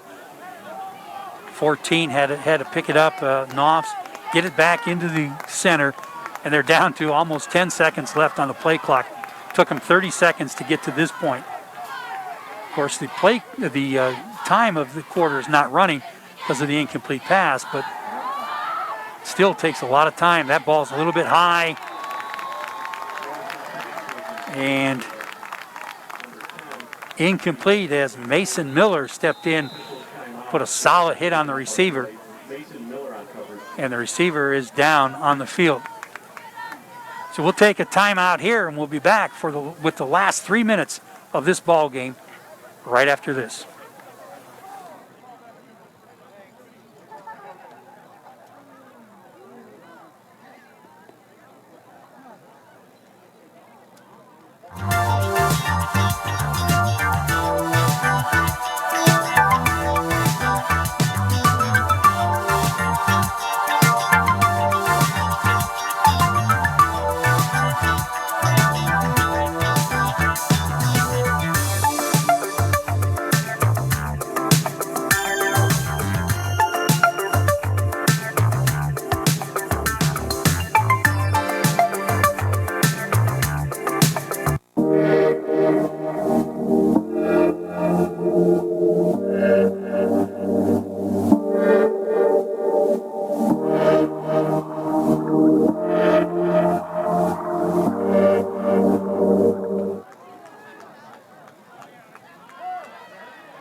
Well, it'll be 4th down and 10 for the Clyde Fliers. So this is their ball game at this point. They've got to make this conversion on 4th down.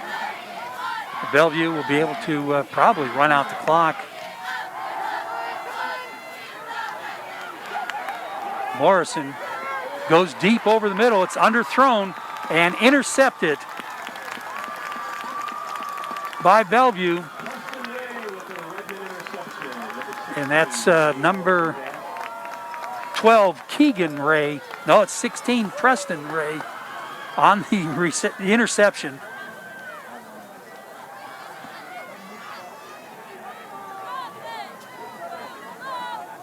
That's his 2nd interception of the season.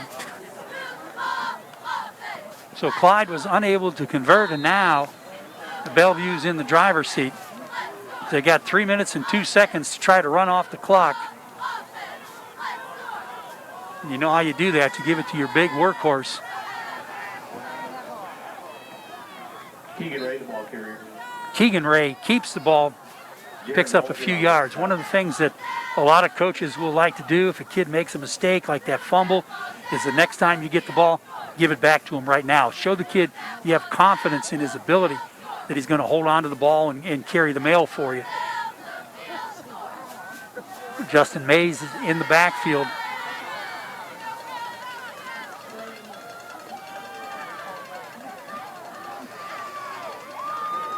Along with Max Ray, the 2 main running backs for Bellevue, are in there with Keegan Ray. Gives a fake to Mays. Ray keeps it himself. And he's only going to get That'll be their 3rd and final timeout. Back to the 25-yard line. So they're going to lose a yard. And it's going to be 3rd and long. Clyde's going to use their timeouts here on defense.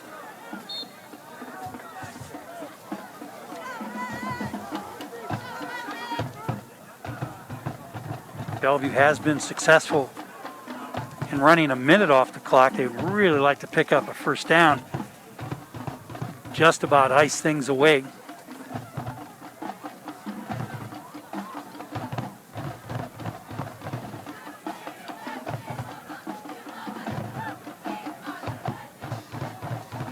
Margaretta continues to lead St. Joe's. It's 36-22 in the third quarter. St. Paul 28-7 over Monroeville. Oak Harbor 14, Port Clinton 7, as both teams have scored late. Columbian all over Norwalk 48-13. Gibsonburg up 5 on Lakota 33-28. Ray goes deep and he hits the receiver. Nathan Davis, wide receiver, 6'1", 158, takes it to the house. And the reason I laughed was I heard the coaches upstairs said, "Oh no, what are we doing?" And he threw the bomb and hit Nathan Davis, the senior, who takes it in for the score. And they're going to go for 2 once again as Bellevue lines up in the swinging gate. And Clyde is in disarray. They don't know where to go. Their heads are on the swivel. Ray takes the snap. He rolls. He's got a man wide open. Didn't get it to him. Now he floats it, and it's good. Came in over the top. They're going to call pass interference on that. But they're going to call a face mask on Clyde, but they're going to decline it. And the extra point, 2-point conversion is good. Bellevue's going to go up 16-7 over the Clyde Fliers. Personal foul, face mask.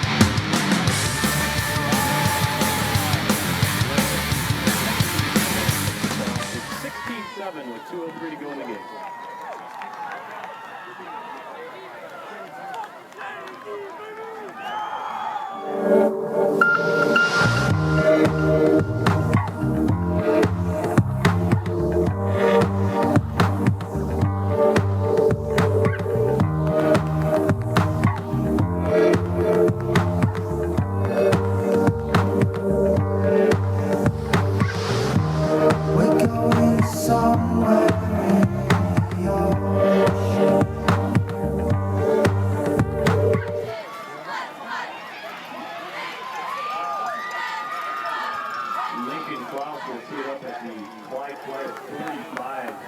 The penalty is assessed on the kickoff. So Bellevue now has the opportunity to kick from the Clyde 45-yard line. And it looks like Bellevue's giving it away. They want to go for an onside kick. Usually what you do here is try to disguise it. There's a timeout called. I don't know about an onside kick. A squib kick that bounces on the carpet might be a good idea. Or just boot it through the end zone and make them go 80 yards. But Clyde needs 2 scores, so Bellevue is pretty much in the driver's seat here and needs to work their way through 2 minutes and 3 seconds.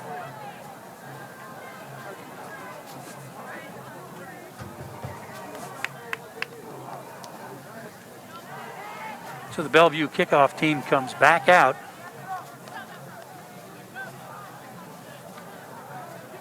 Lincoln Klaus, the big man.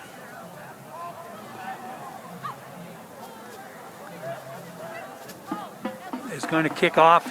He is angled in what looks like an onside kick formation. Bellevue has 6 men to the left. He does squib it down, but didn't get any bounce on it, and Clyde will cover things up. Noah Perkins, senior, fielded the kickoff and hit the turf, saving time. No time off the clock for Clyde. But now, the Clyde offense is going to have to come with some urgency. This is the fun time for the Bellevue defensive linemen, because they really only have to be concerned with one thing, and that's get to the passer. The runs are secondary You've got a lot of linebackers. You see linebackers dropping deep. Secondary guys are going to stay deep. Ball's thrown again for a jump ball and knocked away. Mason Miller again on the defense. Knocked it away from Wilson. That'll bring up second down.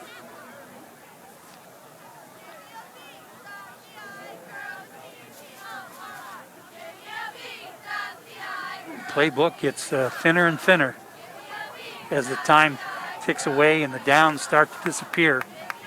Maybe it's time for some trickery if you've got it in your arsenal.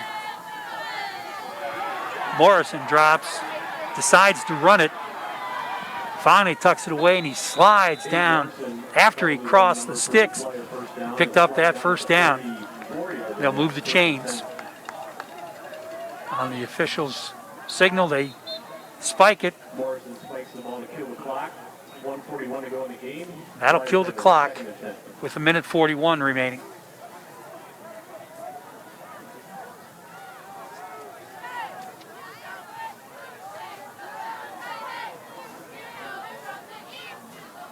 Back up to the line quickly come the Clyde Fliers. They go 3 receivers to their right side. Morrison rolls, throws to the outside. That's out of play. Morrison's pass was out of bounds, intended for number 11, Andrew Caldwell.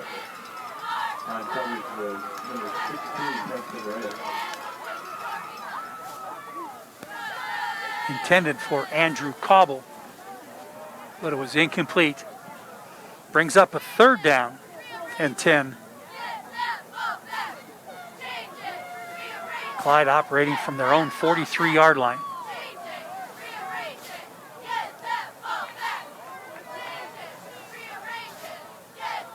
Make an adjustment to the wideout. They fake the run.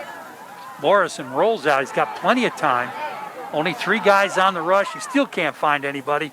He throws it, finds a man open, just about a yard short as he hits Lozier for the completion. But it's 4th down and 1. And as soon as those chains are set, the clock starts to run. And this is the game for Clyde.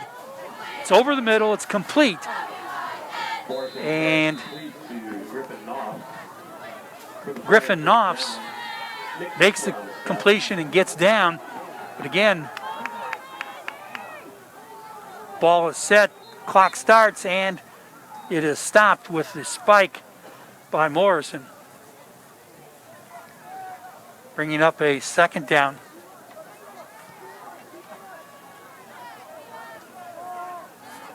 In that situation, I kind of like the idea of having a second play called and go ahead and running the play instead of giving up the down, but Clyde chose to spike the ball.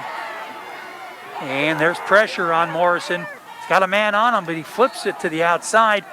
Morrison does, and it's complete. Andrew Caldwell, Preston Ray on the stop.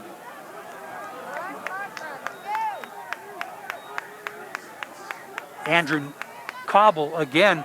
Clyde is in motion. The guy in the slot left too early. False start against the Flyers. That will stop the clock, but it's going to move Clyde back 5 yards.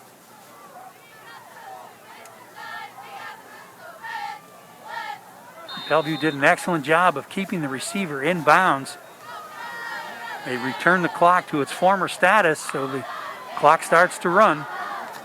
Pressure comes from Bova, and that ball is short for William Lozier. And that'll bring up another 4th down, this time 4th and about 13. So what does Coach Carter have in his bag of tricks to try to come up with a 4th down and 14 conversion play? Only 21 seconds left in the ball game. Bellevue again is going to send 3 guys to pressure the quarterback. They've got their dime package in the secondary.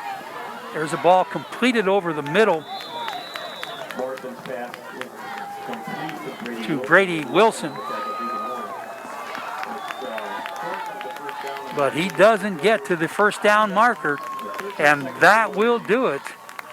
The Bellevue Redmen are going to take over on the turnover on downs with just 13 seconds left. So to win the battle of Route 20, all Bellevue has to do is take one more snap from the victory formation, and they will take the trophy back home with them this year. Ray takes the knee and the clock runs, and that will do it as the Bellevue Redmen defeat the Clyde Fliers by a score of 16-7.